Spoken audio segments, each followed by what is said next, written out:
2 milyon adamın içinde muş filmim sizgili yoluqqan bolsa, mana yüz çeşişini to'xtatadigan, yüz çeşiş chiqaradigan, bizniki alayda Rıspık Çeşmenimimga siz haqsiz erishdingiz degan gap. Unda olsa tezini qo'shib belgisini bisiplab, ma maslahatimga ilingiz. Mayli cho'ng bo'ling, mayli qeri bo'ling, mayli yosh bo'ling, mayli amildor bo'ling, mayli cho'ng kichik bo'ling.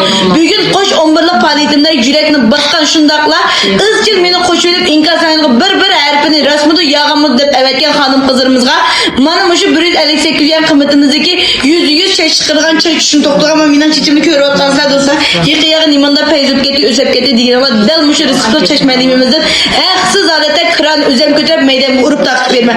Vay rasmudu Medine malım yağamudu vay can dep işenmeyi durup inkas rayonunda altı harfini evetip yıldız belgesiyle iş koşu belgesini bisikli koygan bolsanız onu basmagan bolsanız amadım yok ha. Mana kaç kırpkınız gibi işlettiniz zeytanlar mana kaç kırpkınız gibi işletken andi kırpkınımda yağan kırpkı bacımı kızlar men yağan yaklanmayım ama ilversem şunda uzun ma qishimni ko'rsanglar bo'ldi. Mana qash kirpikimga ishlatgan mana mushundaq Dubayning jin shayda surmisdan haqsiz kirani ko'tarib sizning yiningizga sap berma.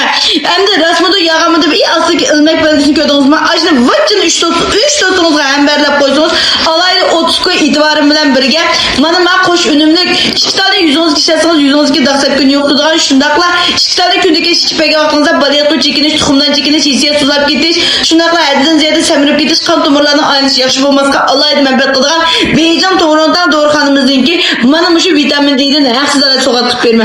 Rasmudu yağamudu demanglar mana shirkatga qizlar biz akşam 11 ayning 10 kunidan boshlab hozir qadar uxlab qolmadik. Mana miyada bizniki 3 qiz ola alayda mulozimat qilyotdi. Qizlar japa chekdinglar. Mana bu yerda ko'rsanglar mana shirkatga jingni butun mollarning hisobini chiqaryotdi. Eng oxirgi 100 nechta zakaz qilib qoldik. Jingni zakaz yotamsiz? Zakaz to'shaq. Endi yana bu Madina Malimning shirkati qandaraqdi? Qancha adam ishlaydigandu bu qiz faqat undar so'z qilamdigandu demanglar. İşledik qizlar. Japa tatdingiz Aynur.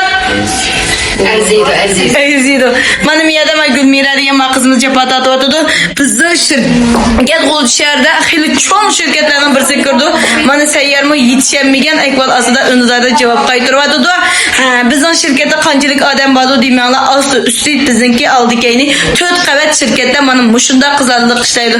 Mana ma qizmi yetishib bo'lmay do'yindagi sizlarning avatgan bir harflarga to'xtamay javob qaytaryotdi. Mana ma qizlarimni ishkidan undarlarga to'xtamay javob qaytaryotdi. Ana ayaqdagi 3 qizimni to'xtamagan holatda javob qaytaryotdi xonim qizlar. Shunlashqa rasmida yog'amudu demang menga agashkisi va pul topqisi va qo'sh 11lik faoliyatlarimizning qattiq foydalangusi bor do'stlarimiz 199 90 18 54 30 199 90 18 54 30 ga undanib ketish orqali faoliyatga qatnashib olsanglar men degan shu yuqorqi so'g'atlarning hammasini haqsiz deb ketaysiz uyingizga xonim qizlar.